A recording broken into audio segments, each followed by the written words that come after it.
जय श्री हरि। श्रीमद्भागवत महापुराणम सप्तमः स्कंधः अथ द्वितीयोऽध्यायः। अब हम श्रीमद्भागवत महापुराण के 7वें स्कंद के द्वितीय अध्याय में हिरण्याक्ष का वध होने पर हिरण्यकशिपु का अपनी माता और कुटुंबियों को समझाना, इस प्रसंग का श्रवण करते हैं। श्री गणेशाय नमः। श्री सरस्वत्यै नमः। श्री गुरवे नमः। श्री पुराण पुरुषोत्तमाय नमः। पिछले 7वें स्कंध का श्री गणेश करते हुए प्रथम अध्याय में हमने जाना, परीक्षित महाराज सुखदेव जी से प्रश्न पूछते हैं कि भगवान श्री कृष्ण तो सबके प्रति समभाव रखने वाले, सबके प्रिय हैं।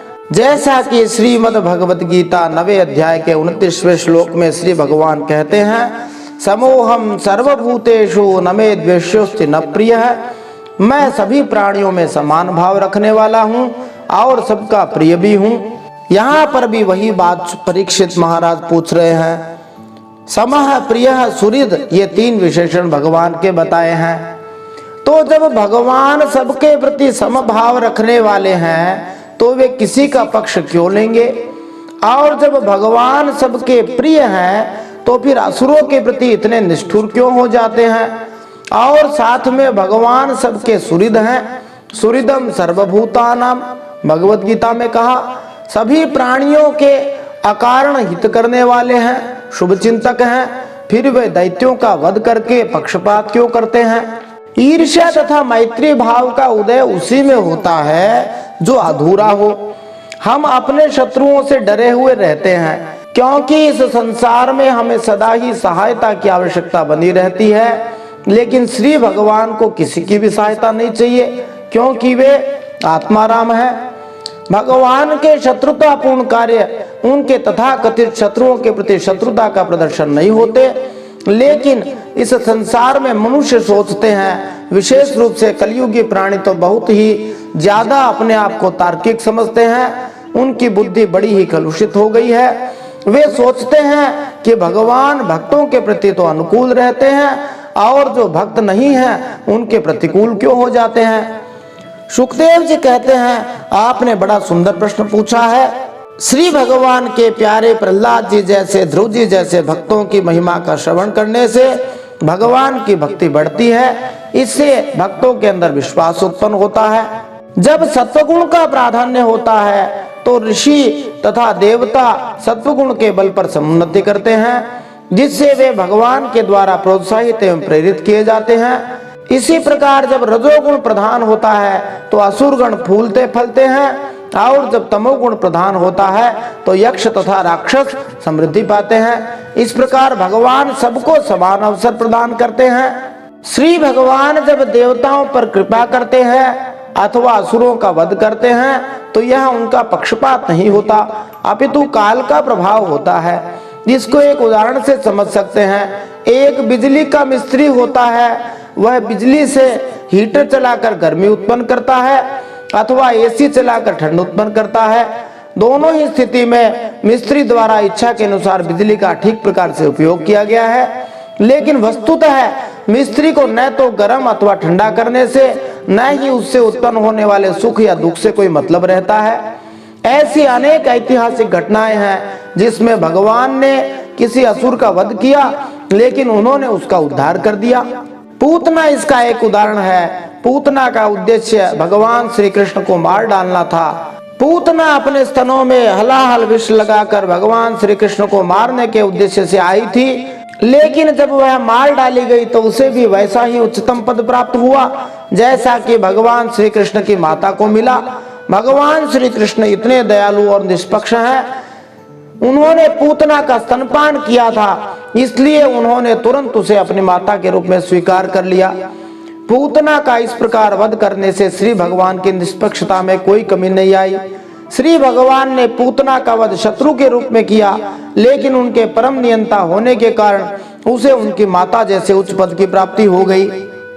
तो भगवान तो समही हैं, उनके मन में बिल्कुल पक्षपात नहीं है। जब राजसूय यज्ञ में भगवान श्री कृष्ण ने शिशुपाल का वध किया और शिशुपाल का तेज भगवान के अंदर लीन हो गया, युधिष्ठिर महाराज ने नारद जी से पूछा, परम तत्व भगवान श्री कृष्ण में समा जाना तो बड़े बड़े भक्तों के लिए भी दुर्लभ है, फिर भगवान से द्वेष करने वाले शिशुपाल को यह गति कैसे मिल गई? पूर्व काल में भगवान की निंदा करने के कारण ऋषियों ने राजा वेन को नरक में डाल दिया था, और यह शिशुपाल जब से तुतला कर बोलने लगा था तब से भगवान से द्वेष ही करता था। जो लोग भगवान को पानी पी पी कर गाली देते रहते हैं उनकी जीभ में कोढ़ हो जाता है अथवा उन्हें घोर नरकों में जाना पड़ता है, लेकिन शिशुपाल के साथ तो ऐसा कुछ भी नहीं हुआ। जिन भगवान की प्राप्ति अत्यंत कठिन है उन्हीं में ये दोनों सबके देखते देखते अनायासी कैसे समा गए, इसका क्या कारण है? कलियुगी जीवों को ध्यान में रखकर युधिष्ठिर महाराज यह प्रश्न विशेष रूप से पूछ रहे हैं। नारद जी महाराज कहते हैं कि इसमें एक ही रहस्य है, किसी भी प्रकार से भगवान में अपना मन लगा देना चाहिए, चाहे वैर भाव से हो अथवा वैरहीन भाव से हो अथवा भय से, स्नेह से, कामना से, किसी भी प्रकार से हो, भगवान में मन लगा देना चाहिए। इस श्लोक से किसी को इस निष्कर्ष पर नहीं पहुंच जाना चाहिए कि भगवान श्री कृष्ण पर अनुकूल प्रार्थनाओं या प्रतिकूल निंदा का कोई असर नहीं होता, इसलिए भगवान की निंदा की जा सकती है, यह नियमित विधान नहीं है। भक्ति योग का अर्थ है आनुकूल्येन कृष्णानुशीलनम। मनुष्य को चाहिए कि अत्यंत अनुकूल भाव से भगवान श्री कृष्ण की सेवा करे, यही वास्तविक आदेश है। यद्यपि शत्रु भगवान के प्रतिकूल सोचता है, लेकिन श्री भगवान ऐसी अभक्तिमयी सेवा से अप्रभावित रहते हैं। इस प्रकार वे शिशुपाल को तथा उसी भाव से शत्रु भाव रखने वाले दूसरे जीवों को वरदान भी देते हैं, लेकिन इसका अर्थ यह नहीं है कि मनुष्य श्री भगवान के प्रति शत्रु भाव रखे। यहाँ पर अनुकूल होकर भक्ति करने पर बल दिया गया है, जानबूझकर श्री भगवान की निंदा नहीं करनी चाहिए। यह जान लेना चाहिए कि एक निंदक भी श्री भगवान के पवित्र नाम का उच्चारण करने से अपने पापों से मुक्त हो सकता है, इसलिए जो भगवान के अनुकूल रहकर सेवा करता है उसकी मुक्ति तो पक्की है। मनुष्य को भूलकर भी यह नहीं सोचना चाहिए कि शिशुपाल के जैसे शत्रु भाव से भगवान श्री कृष्ण की पूजा की जानी चाहिए। शरणागति में कहा जाता है आनुकूल्यस्य ग्रहणम प्रातिकूल्यस्य वर्जनम। मनुष्य को चाहिए कि वह भक्ति में प्रतिकूल कर्म त्याग दे और अनुकूल स्थितियों को ही स्वीकार करे। सामान्यतया यदि कोई पूर्ण पुरुषोत्तम भगवान की निंदा करता है तो वह दंडित होता है। भगवत गीता 16वें अध्याय के 19वें श्लोक में श्री भगवान स्वयं कहते हैं, तानहं द्विषतः क्रूरान् संसारेषु नराधमान् क्षिपाम्यजस्रमशुभा नासुरी स्वेव योनिषु। जो पापी होते हैं, निंदा करते हैं, उनको भगवान स्वयं ही नरक में गिराते हैं। जिस प्रकार मनुष्य को चाहिए कि वह किसी शत्रु जैसे बाघ या सांप का आलिंगन करके मरने का प्रयास न करे, उसी प्रकार उसे चाहिए कि वह भगवान की निंदा न करे और नरक में जाने से अपने आप को बचा ले। मनुष्य को अपने मन, वचन तथा कर्म से भगवान श्री विष्णु की निंदा नहीं करनी चाहिए, क्योंकि निंदक अपने पूर्वजों सहित नारकीय जीवन का भागी हो जाएगा। निष्कर्ष यही है कि मनुष्य को शुद्ध भक्ति नहीं छोड़नी चाहिए। नारद जी महाराज कहते हैं कि जैसे गोपियों ने भगवान से प्रेम से भक्ति की, कंस ने भय से भक्ति की, शिशुपाल, दंतवक्र आदि राजाओं ने द्वेष से भक्ति की, यदुवंशियों ने परिवार के संबंध से भक्ति की और युधिष्ठिर आदि ने स्नेह से भक्ति की और हम लोगों ने भक्ति से भक्ति की। किसी भी प्रकार से मन को भगवान में लगा देना चाहिए। वेन जो राजा था उसने किसी भी प्रकार से भगवान में मन नहीं लगाया था, भगवान का चिंतन नहीं किया था, इसलिए उसका उद्धार नहीं हुआ। सारांश यही है कि चाहे जैसे हो अपना मन भगवान में लगा देना चाहिए। तस्मात् केनाप्युपायेन मनः कृष्णे निवेशयेत। किसी भी उपाय से मन को भगवान में लगा देना चाहिए। फिर नारद जी ने युधिष्ठिर महाराज से कहा कि एक बार सनकादि मुनियों को जय और विजय, जो भगवान श्री हरि विष्णु के पार्षद हैं, उन्होंने वैकुंठ में प्रवेश करने से रोक दिया था। तब सनकादियों ने उनको श्राप दे दिया था कि तुम लोग यहाँ रहने लायक नहीं हो, तुम तो असुर योनि में जाओ। फिर फिर सनकादिकों के श्राप से वे 3 जन्मों में भयानक असुर बने थे। पहले जन्म में दिति के पुत्र के रूप में उत्पन्न हुए थे। बड़े का नाम था हिरण्यकशिपु, जिसे भगवान ने नृसिंह रूप धारण करके मारा था। बोलिए नृसिंह भगवान की जय। दूसरा बेटा था हिरण्याक्ष, जिसे भगवान ने वराह रूप धारण करके मारा था। बोलिए वराह भगवान की जय। ये दोनों जय और विजय अगले जन्म में विश्रवा मुनि के और केशिनी अर्थात कई किसी के गर्भ से राक्षसों के रूप में पैदा हुए। तब इनके नाम रावण और कुंभकर्ण हुए और भगवान ने श्री राम रूप धारण करके इनका वध किया था। बोलिए राजा रामचंद्र भगवान की जय। ये जय और विजय ही तीसरे जन्म में शिशुपाल और दंत वक्र के रूप में क्षत्रिय कुल में उत्पन्न हुए थे और भगवान ने इनका उद्धार किया था। बहुत सारे लोग ऐसा समझते हैं कि कंस तीसरे जन्म में जय और विजय के रूप में था, जबकि कंस दूसरा दैत्य था। ये 10वें स्कंद में आएगा। अब हम श्रीमद् भागवत महापुराण के 7वें स्कंद के दूसरे अध्याय में हिरण्याक्ष का वध होने पर हिरण्यकशिपु का अपनी माता और कुटुंबियों को समझाना, इस प्रसंग में इन प्रश्नों के उत्तर प्राप्त कर सकते हैं। सपत्न शब्द का क्या अर्थ है? भगवान विष्णु का स्वभाव बच्चे की तरह है, ऐसा क्यों? हिरण्यकशिपु तप यज्ञ व्रत दान करने वालों को नष्ट करने के लिए क्यों कहता है? भगवान विष्णु की जड़ किसे कहा जाता है? प्याऊ पर बहुत से लोग इकट्ठे हो जाते हैं, इसका क्या आशय है? उशीनर देश का राजा सुयज्ञ कौन था? यमराज बालक के वेश में कहाँ गए थे? भाग्य के अनुकूल या प्रतिकूल होने पर किस प्रकार रक्षा या विनाश होता है? किसी की मृत्यु पर शरीर अथवा आत्मा किसके लिए शोक किया जाता है? जिन्हें अपनी मृत्यु तो दिखती नहीं, दूसरों के लिए रोते हैं, इसका क्या भाव है? कुलिंग पक्षी का उदाहरण देके बताया जाता है। तो आइए इन सब प्रश्नों के उत्तर आज के इस 7वें स्कंद के दूसरे अध्याय में प्राप्त करते हैं। जय श्री हरि। नारायणं नमस्कृत्य नरं चैव नरोत्तमं देवीं सरस्वतीं व्यासं ततो जयमुदीरयेत्। भगवान श्री नरनारायण को प्रणाम करते हुए श्री गणेश जी महाराज, माता सरस्वती, वेदव्यास भगवान को प्रणाम करते हुए, हृदयाराध्य श्री हरिचरणों में प्रणाम करते हुए, भगवत स्वरूप श्रीमद् भागवत को प्रणाम करते हुए, श्री सुखदेव जी और परीक्षित महाराज को प्रणाम करते हुए, अनंत कोटि सब संत महात्माओं वैष्णवों को प्रणाम करते हुए, अब हम श्रीमद् भागवत महापुराण के 7वें स्कंद में दूसरा अध्याय सुनते हैं। इसमें हम हिरण्याक्ष का वध होने पर हिरण्यकशिपु का अपनी माता और कुटुंबियों को समझाना, इसका श्रवण करेंगे। श्रीमद् भागवत महापुराणम 7मः स्कंधः अथ द्वितीयोऽध्यायः। नारद उवाच भ्रातर्येवं विनिहते हरिणा क्रोडमूर्तिना हिरण्यकशिपु राजन् पर्यतप्य दृशाशुचा आह चेदं रुषा घूर्णः संदष्टदशनच्छदः कोपोज्ज्वलद्भ्यां चक्षुर्भ्यां निरीक्षन् धूम्रमंबरम्। श्री नारद जी युधिष्ठिर महाराज से कहते हैं, जब भगवान ने वराह अवतार धारण करके हिरण्याक्ष को मार डाला, तब भाई के इस प्रकार मारे जाने पर हिरण्यकशिपु रोष से जलभुन गया और शोक से संतप्त हो उठा। वह क्रोध से कांपता हुआ अपने दांतों से बार बार होठ चबाने लगा।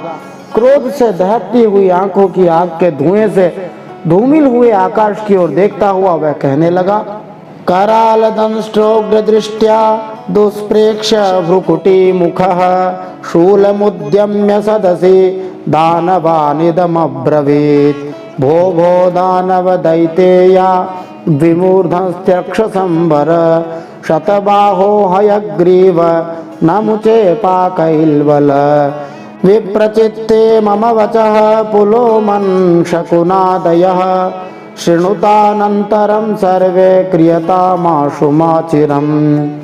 उस समय विकराल दाढ़ों, आग उगलने वाली उग्र दृष्टि और चढ़ी हुई भौहों के कारण उसका मुंह देखा न जाता था। भरी सभा में त्रिशूल उठाकर हिरण्यकशिपु ने द्विमूर्धा, त्र्यक्ष, शंबर, शतबाहु, हयग्रीव, नमुची, पाक, किलवल, विप्रचित्ति, पुलोमा और शकुन आदि को संबोधन करके कहा, दैत्यों और दानवों, तुम सब लोग मेरी बात सुनो और उसके बाद जैसे मैं कहता हूँ वैसे करो। सपत्नैर्घातितः क्षुद्रैर्भ्राता मे दैतः सुहृत् पार्श्वग्राहेण हरिणा समेनाप्युपधावनैः तस्य त्यक्तस्वभावस्य घृणेर्मायावनौकसः भजन्तं भजमानस्य बालस्यैव स्थिरात्मनः। तुम्हें यह ज्ञात है कि मेरे क्षुद्र शत्रुओं ने मेरे परम प्यारे और हितैषी भाई को विष्णु से मरवा डाला है। यद्यपि वह देवता और दैत्य दोनों के प्रति समान है, तथापि दौड़ धूप और अभिनय विनय करके देवताओं ने उसे अपने पक्ष में कर लिया है। ये भगवान विष्णु पहले तो बड़े शुद्ध और निष्पक्ष थे, परंतु अब माया से वराह आदि रूप धारण करने लगा है और अपने स्वभाव से च्युत हो गया है। बच्चे की तरह जो उसकी सेवा करे उसी की ओर हो जाता है, उसका चित्त स्थिर नहीं है। असुर लोग प्रायः भगवान के लिए इसी प्रकार की भाषा का प्रयोग किया करते हैं। मच्छूल भिन्न ग्रीवस्य भूरिणा रुधिरेण वै रुधिर प्रियम तर्पयिष्ये भ्रातरम मे गतव्यथः तस्मिन् कूटे हिते नष्टे कृतमूले वनस्पतौ विटपा इव शुष्यन्ति विष्णु प्राणादिवौकसः। हिरण्यकशिपु कहता है, अब मैं अपने इस शूल से उसका गला काट डालूंगा और उसके खून की धारा से अपने रुधिर प्रेमी भाई का तर्पण करूंगा, तब मेरे हृदय की पीड़ा शांत होगी। उस मायावी शत्रु के नष्ट होने पर, पेड़ की जड़ कट जाने पर डालियों की तरह सब देवता अपने आप सूख जाएंगे, क्योंकि उनका जीवन तो विष्णु ही है। तावद यात भुवं यूयं विप्रक्षत्र समेधिताम् सूदयध्वं तपो यज्ञ स्वाध्याय व्रतदानिनः विष्णुर्द्विज क्रियामूलो यज्ञो धर्ममयः पुमान् देवर्षि पितृभूतानां धर्मस्य च परायणम्। इसलिए हे दैत्यों, तुम लोग इसी समय पृथ्वी पर जाओ। आजकल वहाँ ब्राह्मण और क्षत्रियों की बहुत बढ़ती हो गई है। वहाँ जो लोग तपस्या, यज्ञ, स्वाध्याय, व्रत और दान आदि शुभ कर्म कर रहे हो, उन सबको मार डालो।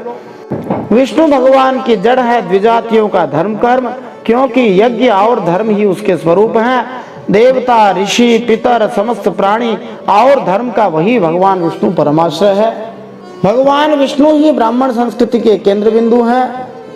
ब्राह्मण संस्कृति के विनाश होने पर यज्ञ संपन्न नहीं हो सकेंगे और यज्ञ के अभाव में नियमित वर्षा नहीं हो पाएगी, जो बंद हो जाएगी। जैसा कि भगवत गीता में कहा है, यज्ञात् भवति पर्जन्यः। इस प्रकार संपूर्ण विश्व में उत्पात होंगे, जिससे देवता हार जाएंगे। श्री चैतन्य महाप्रभु ने श्री भगवान के पवित्र नाम के कीर्तन के बारे में कहा है, जिससे खोई हुई ब्राह्मण संस्कृति सरलता से वापस जीवित हो सकेगी। इसीलिए उन्होंने कहा, हरेर नाम हरेर नामैव केवलम कलौ नास्त्येव नास्त्येव गतिरन्यथा। इस कलयुग में हरि नाम के अलावा दूसरा कोई उपाय नहीं है। आसुरी जनसंख्या में वृद्धि के कारण ब्राह्मण संस्कृति तो विनष्ट हो चुकी है, न ही कोई क्षत्रिय सरकार भी है। उल्टे आजकल की सरकार प्रजातांत्रिक है, जिसमें कोई भी मतदान द्वारा सरकारी बागडोर अपने हाथ में लेकर शासन हथिया सकता है। इसीलिए सभी भक्तों को ब्राह्मण संस्कृति को सरलता से पुनर्जीवित करने के लिए प्रयास करना चाहिए। आगे हिरण्यकशिपु कहता है, यत्र यत्र द्विजागावो वेदा वर्णाश्रमः क्रियाः तम तम जनपदं यात संदीपयत वृश्चत इति ते भर्तृनिर्देश मादाय शिरसा धृताः तथा प्रजानां कदनं विदधुः कदन प्रियाः। जहाँ जहाँ ब्राह्मण, गाय, वेद, वर्णाश्रम और धर्म कर्म हो, उन देशों में तुम लोग जाओ, उन्हें जला दो, उजाड़ डालो। शास्त्रों के आदेश के अनुसार सुचारू रूप से देश का शासन चलाने के लिए क्षत्रिय होने चाहिए और वैश्य होने चाहिए, जो गायों की रक्षा कर सके। गावः शब्द सूचित करता है कि गायों को सुरक्षा प्रदान की जानी चाहिए। वैदिक सभ्यता प्रायः समाप्त हो गई है, इसलिए गाय सुरक्षित नहीं है। पशुवध केंद्रों में अंधाधुंध गायों को काटा जा रहा है ऐसे कार्य असुरों के हैं, इसलिए यह आसुरी सभ्यता है।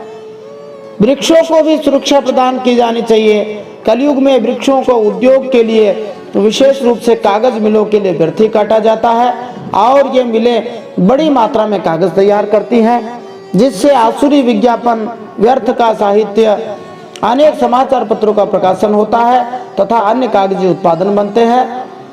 यह आसुरी सभ्यता का चिन्ह है। जब तक भगवान श्री विष्णु की सेवा के लिए आवश्यकता न पड़े, वृक्षों का काटना भी वर्जित है। दैत्य तो स्वभाव से ही लोगों को सताकर सुखी होते हैं।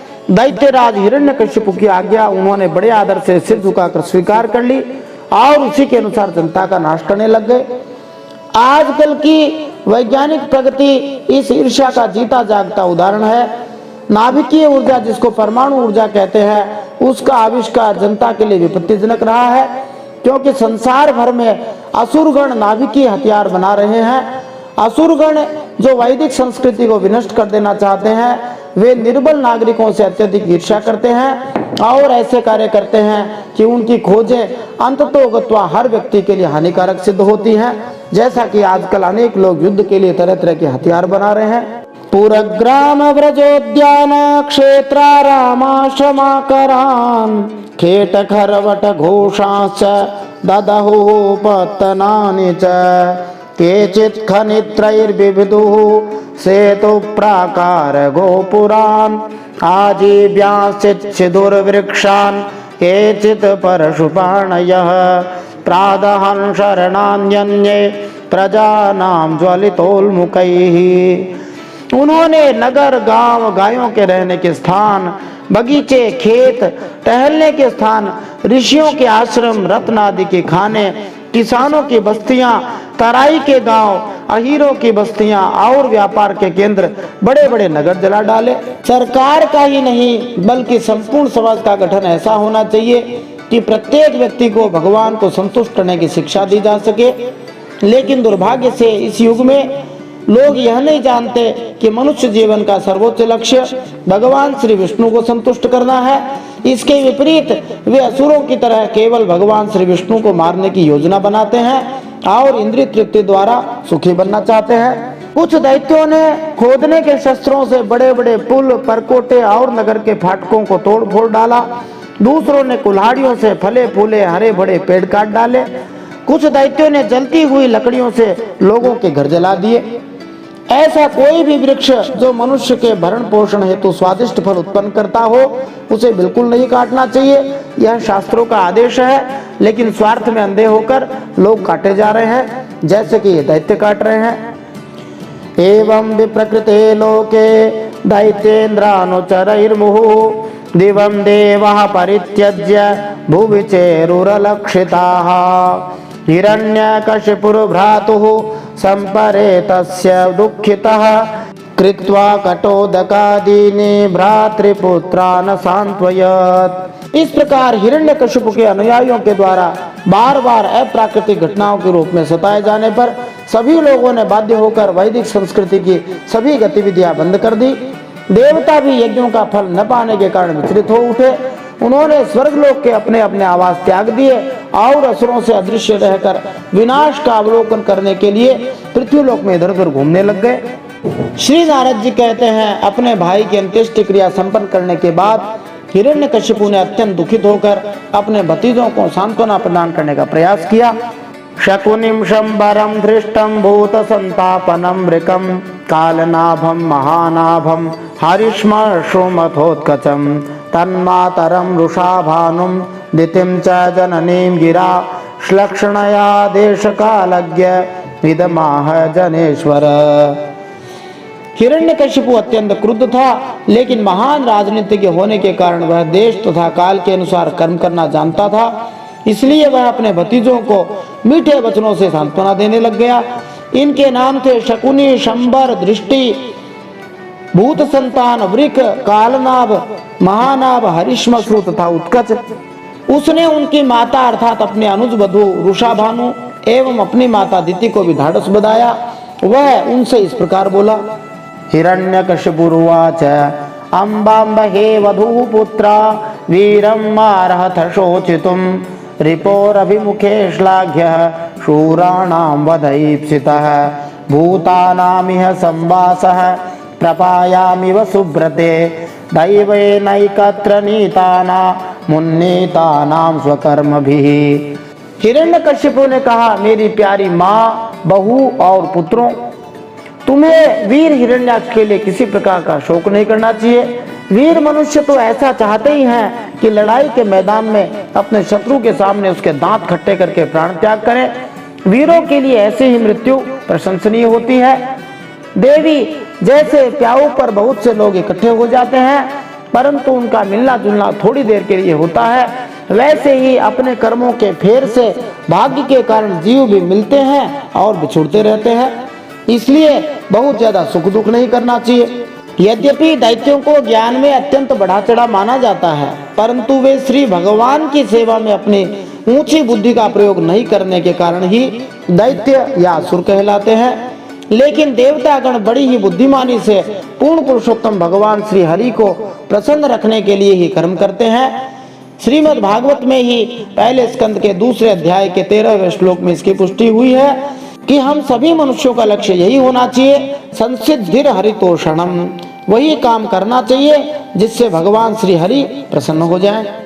नित्य आत्मा व्यय शुद्ध सर्वगः सर्ववित्परः धत्ते सावात्मनो लिंगम मायया विसृजन गुणान यथाम्भसा प्रचलता तरवोपि चला इव चक्षुषा भ्राम्यमाणेन दृश्यते चलतीव भूः एवं गुणैर्भ्राम्यमाणे मनस्य विकलः पुमान् याति तत्साम्यतां भद्रे यलिंगो लिंगवानिव। आत्मा या जीव की मृत्यु नहीं होती क्योंकि वह सनातन तथा अव्यय है। भौतिक पापों से मुक्त होने के कारण वह भौतिक या आध्यात्मिक संसार में कहीं भी जा सकता है। वह भौतिक शरीर से पूरी तरह से सजग तथा उससे पूरी तरह अलग है, लेकिन अपनी किंचित स्वतंत्रता के दुरुपयोग के कारण उस आत्मा को भौतिक शक्ति द्वारा उत्पन्न सूक्ष्म तथा स्थूल शरीर धारण करने पड़ते हैं। इस प्रकार उसे तथाकथित भौतिक सुख तथा दुख सहने पड़ते हैं। इसलिए किसी भी मनुष्य को शरीर में से आत्मा के निकलने पर शोक नहीं करना चाहिए। यह शरीर एक यंत्र की तरह है और जीव को उसके कर्म के अनुसार भौतिक प्रकृति के वशीभूत होकर इधर उधर विचरण करने हेतु विशेष प्रकार का यंत्र प्रदान किया जाता है। यह यंत्र तब तक चलता रहता है जब तक वह पूर्ण पुरुषोत्तम भगवान श्री हरि की शरण नहीं जाता। भगवान की शरण में जाए बिना इस जीव को कभी शांति मिल नहीं सकती। जैसे हिलते हुए पानी के साथ उसमें प्रतिबिंबित होने वाले वृक्ष भी हिलते से जान पड़ते हैं और घुमाई जाती हुई आंख के साथ सारी पृथ्वी ही घूमती सी दिखाई देती है, वैसे ही हे कल्याणी, विषयों के कारण मन भटकने लगता है और वास्तव में निर्विकार होने पर भी उसी के समान आत्मा भी भटकता हुआ सा जान पड़ता है। उसका स्थूल और सूक्ष्म शरीर से कोई भी संबंध नहीं रहता, फिर भी वह संबंधी सा जान पड़ता है। कभी कभी मानसिक असंतुलन के कारण धरती घूमती सी लगती है। उदाहरणार्थ, एक शराबी या हृदय रोग से पीड़ित व्यक्ति कभी कभी अनुभव करता है कि धरती गतिमान है। इसी प्रकार प्रवाहित नदी में पेड़ों के प्रतिबिंब चलते प्रतीत होते हैं अथवा सड़क के किनारे वृक्ष चलते हुए प्रतीत होते हैं। ये सब माया के कार्य हैं, वस्तुतः जीव नहीं चलता है। एष आत्म विपर्यासो यलिंगे लिंग भावना एष प्रिया प्रियैर्योगो वियोगः कर्म संसृतिः संभवश्च विनाशश्च शोकश्च विविधः स्मितः अविवेकश्च चिंता च विवेका स्मृतिरेव च। मोहावस्था में जीव अपने शरीर तथा मन को आत्मा स्वीकार करके कुछ व्यक्तियों को अपना सगा संबंधी और दूसरे व्यक्तियों को बाहरी व्यक्ति मानने लगता है। इस भ्रांति के कारण उसे कष्ट भोगना पड़ता है। निस्संदेह ऐसे मनोकल्पित भौतिक विचारों का संचय ही इस भौतिक जगत में दुख और तथाकथित सुख का कारण बनता है। इस प्रकार स्थित होकर जीव को विभिन्न योनियों में जन्म लेना होता है और विभिन्न चेतनाओं में कर्म करना पड़ता है, जिससे नवीन शरीरों की उत्पत्ति होती है। यह निरंतर चलता रहने वाला भौतिक जीवन संसार कहलाता है। जन्म, मृत्यु, शोक, अल्पज्ञता तथा चिंता, ये सब ऐसे भौतिक विचारों के कारण होते हैं। इस प्रकार हम कभी उचित ज्ञान प्राप्त करते हैं तो कभी जीवन की भ्रांत धारणा के पुनः शिकार बन जाते हैं। अत्राप्युदाहरन्ति ममितिहासं पुरातनं यमस्य प्रेतबन्धूनां संवादं तं निबोधत। उषी नरेष्वभूद्राजा सुयज्ञ इति विश्रुतः सपत्नैर्निहतो युद्धे ज्ञातयस्तमुपासत। इस विषय में महात्मा लोग एक प्राचीन इतिहास कहा करते हैं। वह इतिहास मरे हुए मनुष्य के संबंधियों के साथ यमराज महाराज की बातचीत है। तुम लोग ध्यान से उसे सुनो। यद्यपि पुराणों में तिथि क्रम से वर्णन नहीं मिलते, लेकिन इनमें वर्णित घटनाएं विगत युगों की वास्तविक कथाएं हैं। श्रीमद् भागवत महापुराण है, अर्थात यह सभी पुराणों का सार है। उशीनर देश में एक बड़ा यशस्वी राजा था, उसका नाम था सुयज्ञ। लड़ाई में शत्रुओं ने उसे मार डाला। उस समय उसके भाई बंधुओं से घेर कर बैठ गए। विशीर्ण रत्न कवचम विभ्रष्टाभरण स्रजम शरनिर्भिन्न हृदयम शयानमसृगाविलम प्रकीर्ण केशम ध्वस्ताक्षम रभसादष्टदच्छदम रजः कुंठ मुखाम्भोजम छिन्नायुध भुजम हृदे। उस सुयज्ञ का जड़ाऊ कवच छिन्न भिन्न हो गया था। गहने और मालाएं तहस नहस हो गई थी। बाणों की मार से कलेजा फट गया था। शरीर खून से लथपथ था। बाल बिखर गए थे। आंखें धस गई थी। क्रोध के मारे दांतों से उसके होठ दबे हुए थे। कमल के समान मुख धूल से ढक गया था। युद्ध में उसके शस्त्र और बाहें कट गई थी।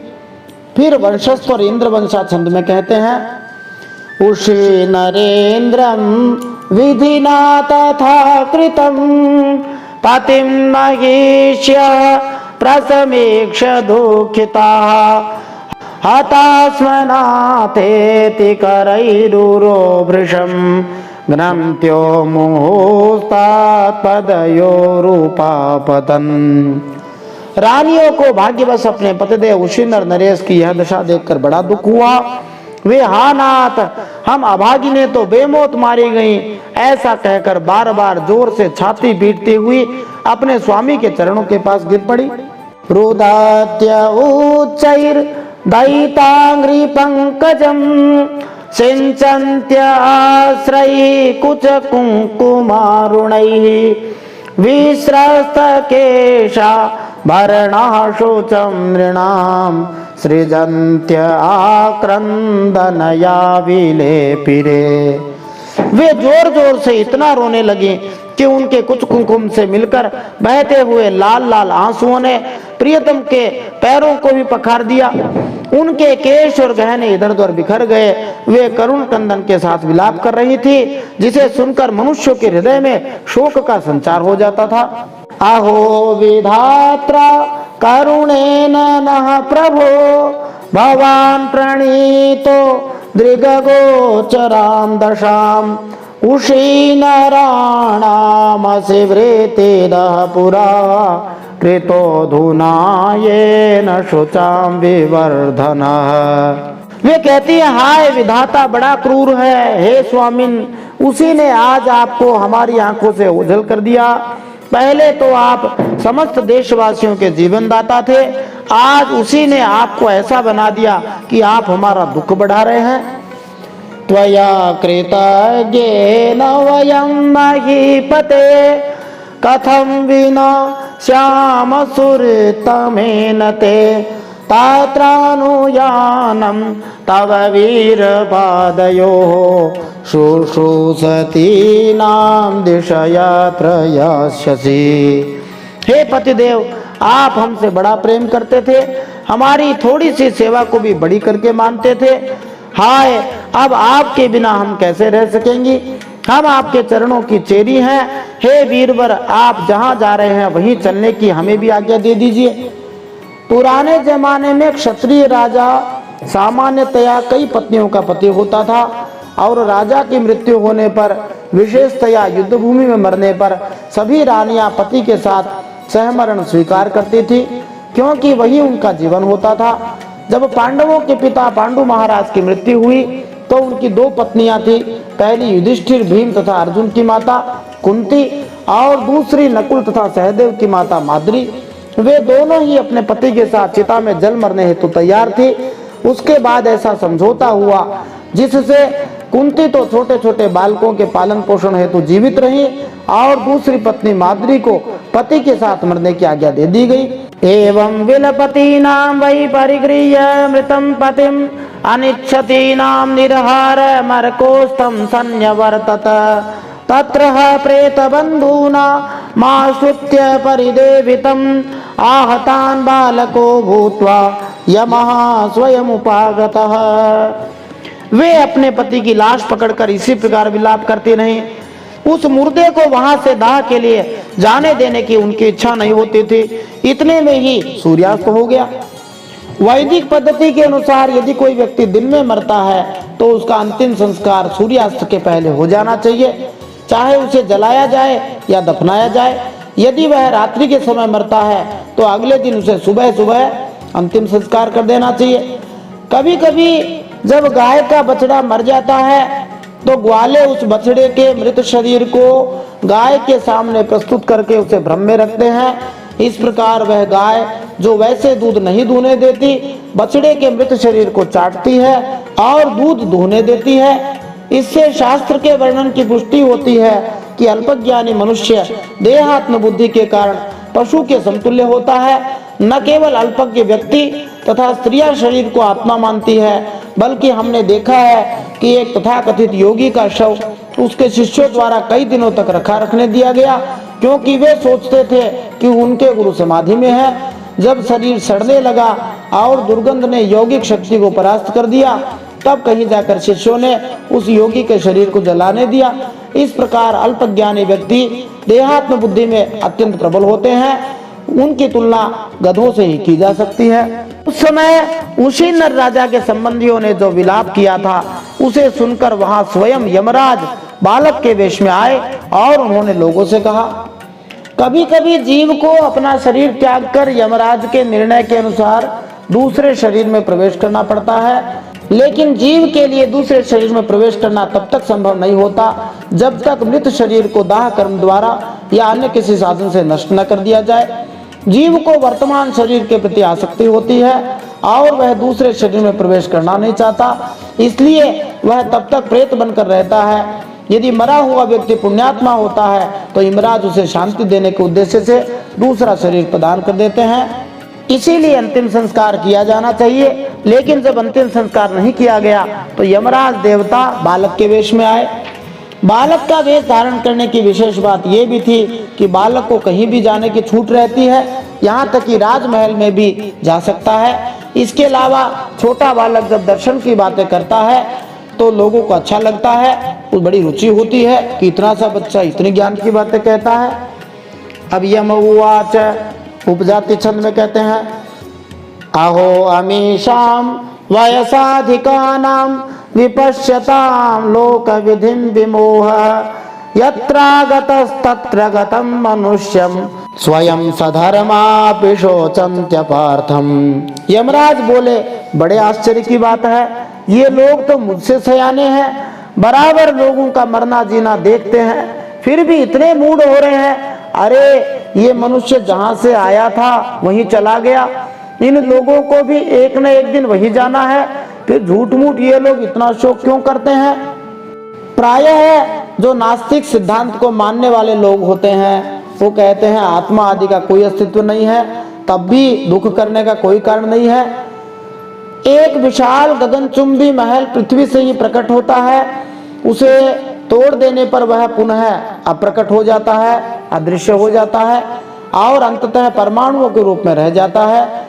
ऊर्जा के संरक्षण का नियम बना रहता है, लेकिन काल क्रम में वस्तुएं प्रकट तथा अप्रकट होती रहती हैं, यही अंतर है। तो प्रकट होने या अप्रकट होने पर शोक करने का क्या लाभ है। आत्मा तो सनातन है, तो हमें यह सदैव याद रखना होगा कि शरीर एक वस्त्र की भांति है, तो फिर वस्त्र परिवर्तन के लिए दुख कैसा। आहो वयम धन्यतमा यदत्र त्यक्ता पितृभ्यां न विचिन्तयामः अभक्ष्यमाणा अबला वृकादिभिः सरक्षिता रक्षति यो हि गर्भे। फिर वह बालक यमराज कहते हैं, हम तो तुमसे लाख गुना अच्छे हैं, परम धन्य है, क्योंकि हमारे माँ बाप ने हमें छोड़ दिया है, हमारे शरीर में पर्याप्त बल भी नहीं है, फिर भी हमें कोई चिंता नहीं है, भेड़िए आदि हिंसक जंतु हमारा बाल भी बांका नहीं कर सकते। जिस भगवान ने गर्भ में रक्षा की थी वही इस जीवन में भी हमारी रक्षा करता रहता है। यह इच्छये सह सृजति दमव्ययो य एव रक्षत्य बलुंपते च यः तस्या बलः क्रीडनमाहुरीशितुश् चराचरम निग्रह संग्रहे प्रभु। देवियों, जो अविनाशी ईश्वर अपनी मौज से इस संसार को बनाता है, रखता है और बिगाड़ देता है, उस प्रभु का यह एक खिलौना मात्र है। वह इस चराचर जगत को दंड या पुरस्कार देने में समर्थ है। इस प्रसंग में रानियां तर्क कर सकती थी कि यदि भगवान हमारे पति की गर्भ में भी रक्षा करते हैं तो अब क्यों नहीं कर रहे। तो इसका उत्तर दिया जा रहा है कि श्री भगवान सदा ही स्वतंत्र हैं, इसलिए वे रक्षा कर सकते हैं और संहार भी कर सकते हैं। वे हमारे आदेशवाहक मानी बैरा नहीं है, जो उन्हें जचता है वे वही करते हैं, इसीलिए वे भगवान है। श्री भगवान इस भौतिक संसार का सृजन किसी के अनुरोध करने पर, रिक्वेस्ट करने पर नहीं करते, बल्कि वे अपनी इच्छा मात्र से सभी वस्तुओं का संहार कर सकते हैं। यह उनकी प्रभुता है। कोई तर्क करता है कि वे इस प्रकार क्यों करते हैं, तो इसका उत्तर यही दिया जा सकता है कि वे ऐसा इसलिए करते हैं क्योंकि वे सर्वोपरि हैं, उनसे ऊपर कोई नहीं है। कोई उनके क्रियाकलापों के प्रति आपत्ति भी नहीं कर सकता। अब यदि कोई तर्क करता है कि इस पापपूर्ण संसार तथा सृष्टि का प्रयोजन ही क्या है, तो इसका उत्तर यह है कि वे अपनी सर्वशक्तिमत्ता सिद्ध करने के लिए कुछ भी कर सकते हैं और उनसे कोई हिसाब लेने वाला भी नहीं है। फिर यमराज कहते हैं, पथिच्युतम तिष्ठति दिष्टरक्षितम गृहे स्थितम तद्विहतम विनश्यति जीवत्यनाथोऽपि तदीक्षितो वने गृहेऽपि गुप्तो स्यहतो न जीवति। बड़ी अच्छी बात कहते हैं। कभी कभी मनुष्य अपना धन सड़क पर खो देता है, जहां पर सभी उसे देख सकते हैं, फिर भी यह धन भाग्यवश सुरक्षित पड़ा रहता है और इसे कोई देख ही नहीं पाता है। इस तरह जिस व्यक्ति ने इसे खोया था उसे वापस मिल जाता है। दूसरी ओर यदि श्री भगवान संरक्षण प्रदान नहीं करते तो घर में अत्यंत सुरक्षित रूप से रखा होने पर भी यह धन खो जाता है। यदि श्री भगवान किसी की रक्षा करते हैं तो उसका कोई रक्षक न होते हुए भी तथा जंगल में रहते हुए भी वह जीवित रहता है, जबकि घर पर संबंधियों तथा दूसरे व्यक्तियों से रक्षित होते हुए भी मनुष्य कभी कभी मर जाता है, कोई उसकी रक्षा नहीं कर पाता। भूतानि तैस्तैर्निजयोनि कर्मभिर्भवन्ति काले न भवन्ति सर्वशः न तत्र आत्मा प्रकृतावपि स्थितस् तस्या गुणैरन्यतमो निबध्यते।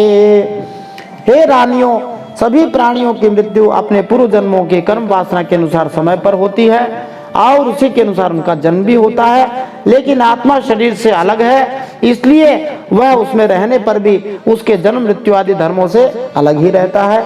इदं शरीरं पुरुषस्य मोहजं यथा पृथक भौतिकमीयते गृहं यथोदकैः पार्थिव तैजसैर्जनः कालेन जातो विकृतो विनश्यति। जैसे एक गृह स्वामी अपने घर से पृथक होते हुए भी अपने घर को अपने से अभिन्न मानता है, उसी प्रकार बद्ध जीव अज्ञानतावश इस शरीर को आत्मा मान बैठता है। यद्यपि शरीर आत्मा से वास्तव में अलग है, यह शरीर पृथ्वी, जल तथा अग्नि के अंशों के संयोग से प्राप्त होता है और जब वे कालक्रम में बदल जाते हैं तो शरीर विनष्ट हो जाता है। आत्मा को शरीर के इस सृजन तथा विलय से कुछ भी लेना देना नहीं है। एक घर या मोटर कार उसके मालिक से सदा अलग रहते हैं, लेकिन आसक्ति के कारण हम लोग उसे अपने आप से अभिन्न मानने लग जाते हैं। वास्तव में मोटर कार या घर भौतिक तत्वों से बना होता है। जब तक भौतिक तत्व ठीक प्रकार से मिले रहते हैं तब तक मोटर कार या घर का अस्तित्व रहता है। उनके अलग होते ही घर या मोटर कार ध्वस्त हो जाते हैं, लेकिन आत्मा तो सदैव जैसे का तैसा रहता है। यथा नलो दारुषु भिन्नयते यथा नीलो देह गतः पृथक स्थितः यथा नभः सर्वगतं न सज्जते तथा पुमान् सर्वगुणाशयः परः।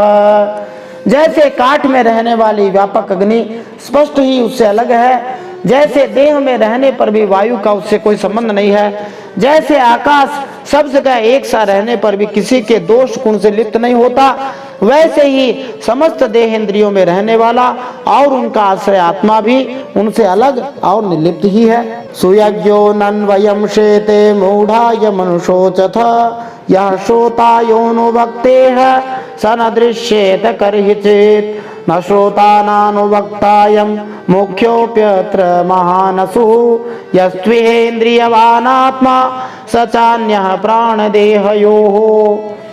मूर्खो, जिसके लिए तुम सब शोक कर रहे हो वह सुयज्ञ नामक शरीर तो तुम्हारे सामने पड़ा है। तुम लोग इसी को देखते थे। इसमें जो सुनने वाला और बोलने वाला था वह आत्मा तो कभी किसी को दिखाई नहीं पड़ता था, फिर आज भी नहीं दिखाई दे रहा है, तो दुख क्यों कर रहे हो? फिर यमराज कहते हैं तुम्हारी यह मान्यता है कि प्राण ही बोलने या सुनने वाला था सो निकल गया। मूर्खतापूर्ण बात है, क्योंकि सोने के समय प्राण तो रहता है पर वह न बोलता है न सुनता है। शरीर में सब इंद्रियों की चेष्टा का हेतुभूत जो महाप्राण है वह प्रधान होने पर भी बोलने या सुनने वाला नहीं है, क्योंकि वह जड़ है। देह और इंद्रियों के द्वारा सब पदार्थों का दृष्टा जो आत्मा है वह शरीर और प्राण दोनों से अलग है। भूतेन्द्रिय मनोलिंगान देहानोचावचान विभु भजत्युत्सृजति यन्यस्तच्चापि स्वेन तेजसा यावल्लिंगान्वितो यात्मा तावत् कर्म निबंधनम ततो विपर्ययः क्लेशो माया योगोऽनुवर्तते। यद्यपि वह परिच्छिन्न नहीं है, व्यापक है, फिर भी पंचभूत इंद्रिय और मन से युक्त नीचे ऊंचे देव, मनुष्य, पशु पक्षी आदि शरीरों को ग्रहण करता है और अपने विवेक बल से मुक्त भी हो जाता है। वास्तव में आत्मा इन सबसे अलग है। जब तक वह 5 प्राण, 5 कर्मेंद्रिय, 5 ज्ञानेंद्रिय, बुद्धि और मन, इन 17 तत्वों से बने हुए लिंग शरीर से, जिसको सूक्ष्म शरीर कहा जाता है, युक्त रहता है, तभी तक कर्मों से बंधा रहता है। इस बंधन के कारण ही माया से होने वाले मोह और क्लेश बराबर उसके पीछे पड़े रहते हैं। यदि जीव मन की आज्ञा का विरोध करता है और मन को श्री भगवान की प्रेमा भक्ति में लगा देता है तो मन उसे नीचे नहीं गिरा सकता। इसलिए सभी मनुष्यों को चाहिए कि मन को सदैव श्री भगवान के चरणों में लगाए रखे। जब मन भगवान के चरणों में लगा रहता है तो बुद्धि विमल हो जाती है और तब बुद्धि को परमात्मा से प्रेरणा प्राप्त हो जाती है। भवबंधन से मुक्ति की दिशा में जीव प्रगति करता है। जीवात्मा सकाम कर्म के नियमों के अधीन रहता है, लेकिन परमात्मा जीवात्मा के कर्म फलों से प्रभावित नहीं होते। वितथाभिनिवेशोऽयं यद्गुणेष्वर्थ दृग्वचः यथा मनोरथः स्वप्नः सर्वमैन्द्रियकं मृषा अथ नित्यमनित्यं वा नेह शोचन्ति तद्विदः नान्यथा शक्यते कर्तुं स्वभावः शोचतामिति।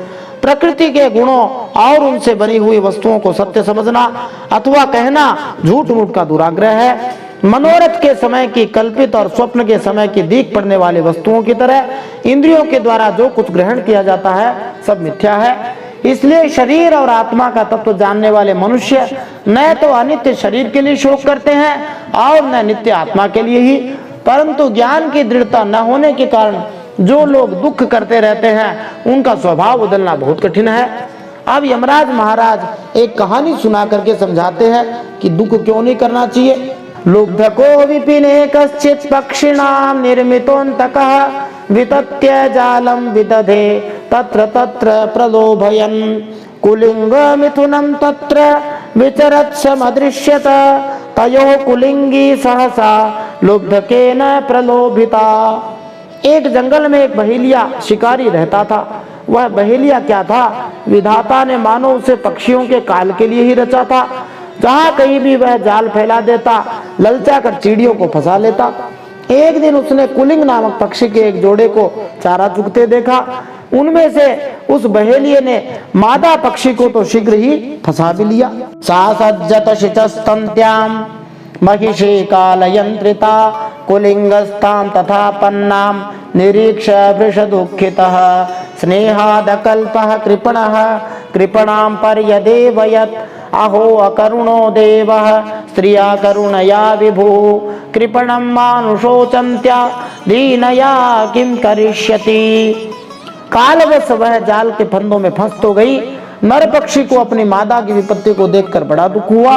वह बेचारा उसे छुड़ा तो सकता नहीं था, स्नेह से उस बेचारी के लिए विलाप करने लग गया। उस नर ने कहा, यूं तो विधाता सब कुछ कर सकता है, परंतु है वह बड़ा निर्दयी। यह मेरी सहचरी एक तो स्त्री है, दूसरे मुझ अभागे के लिए शोक करती हुई बड़ी दीनता से छटपटा रही है। इसे लेकर वह करेगा क्या? जैसे साधारणतः लोग कहते ही हैं, जब मरते हैं तब कोई दूसरा मरने वाला हो तो कहते भगवान इसको उठा के क्या करेगा।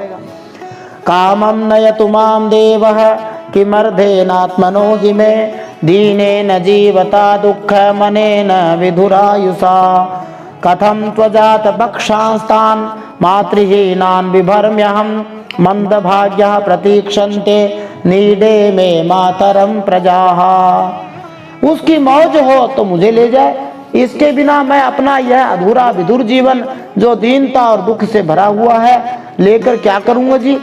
अभी मेरे अभागे बच्चों के पर नहीं जमे हैं, स्त्री के मर जाने पर उन मातृहीन बच्चों को मैं कैसे पालूंगा। ओहो, घोंसले में वे अपनी माँ की बाट देख रहे होंगे। एवं कुलिंगम विलपंत मारात प्रिया वियोगातुरमश्रु कंठम स एव तं शाकुनिकः शरेण विव्याध काल प्रहितो विलीनः। इस तरह वह पक्षी बहुत सा विलाप करने लगा। अपनी सहचरी के वियोग से वह आतुर हो रहा था, आंसुओं के मारे उसका गला रुंध गया था। तब तक काल की प्रेरणा से पास ही छिपे हुए उस बहेलिये ने ऐसा बाण मारा कि वह भी वहीं पर लौट गया। एवं यूयम पश्यन्त्य आत्मापायम बुद्धयः नैनं प्राप्स्यथ शोचन्त्यः पतिं वर्षशतैरपि। हिरण्यकशिपुरुवाच बाल एवं प्रवदति सर्वे विस्मितचेतसः ज्ञातयो मे निरे सर्व मनित्यमयथोत्थितम्। बालक कहता है, मूर्ख रानियों, तुम्हारी भी यही दशा होने वाली है। तुम्हें अपनी मृत्यु तो दिखती नहीं और इसके लिए रो पीट रही हो। यदि तुम लोग 100 वर्ष तक इसी तरह शोकवश छाती पीटते रहो तो भी अब तुम इसे पा नहीं सकोगी। हिरण्यकशिपु ने कहा। उस छोटे से बालक की ऐसी ज्ञानपूर्ण बातें सुनकर सब के सब दंग रह गए। उसी नर नरेश के भाई बंधु और स्त्रियों ने यह बात समझ ली कि समस्त संसार और उसके सुख दुख अनित्य मिथ्या है। यमएतदुपाख्याय तत्रैवान्तरधीयत ज्ञातयोऽपि सुयज्ञस्य चक्रुर्यत् सांपरायिकम् ततः शोचतमायूयं परं चात्मानमेव च क आत्मा कः परो वात्र स्वीयः पारक्य एव वा स्वपराभिनिवेशेन विना ज्ञानेन देहिनाम्। यमराज यह उपाख्यान सुनाकर अंतर्धान हो गए। भाई बंधुओं ने भी सुयज्ञ की अंत्येष्टि क्रिया की। इसलिए तुम लोग भी अपने लिए या किसी दूसरे के लिए दुख मत करो। इस संसार में कौन अपना है कौन पराया है, प्राणियों को अज्ञान के कारण ही यह अपने पराये का दुराग्रह हो रहा है। इस भेद बुद्धि का और कोई कारण नहीं है। नारद उवाच इति दैत्यपतेर्वाक्यं दितिराकर्ण्य सश्रुषा पुत्र शोकं क्षणात् त्यक्त्वा तत्वे चित्तमधारयत्। नारद जी ने कहा, युधिष्ठिर, अपने पुत्र वधू के साथ दिति ने हिरण्यकशिपु की यह बात सुनकर उसी क्षण पुत्र शोक का त्याग कर दिया और अपना चित्त परम तत्व स्वरूप परमात्मा में लगा दिया। जब कोई संबंधी मरता है तो वह दर्शन में अधिक रुचि लेने लगता है, लेकिन जैसे ही अंत्येष्टि क्रिया संपन्न हो जाती है वह पुनः भौतिकवादी कार्यों में लग जाता है। यहाँ तक कि अत्यंत भौतिकवादी दैत्य भी कभी कभी अपने किसी संबंधी की मृत्यु होने पर दर्शन के विषय में सोचते हैं, लेकिन इस मनोवृत्ति को श्मशान वैराग्य कहा जाता है। जब कोई अत्यंत पीड़ित रहता है तो वह ईश्वर में मन लगाता है। इति श्रीमद्भागवते महापुराणे पारमहंस्यां संहितायां सप्तम स्कंधे दितिशोकापनयनम नाम द्वितीयोऽध्यायः। श्रीमन्नारायणार्पणमस्तु। इस प्रकार श्रीमद्भागवत महापुराण परमहंसों की संहिता सप्तम स्कंध में दिति का शोक दूर करने नामक दूसरा अध्याय भगवान श्री नारायण के चरणों में समर्पित हो।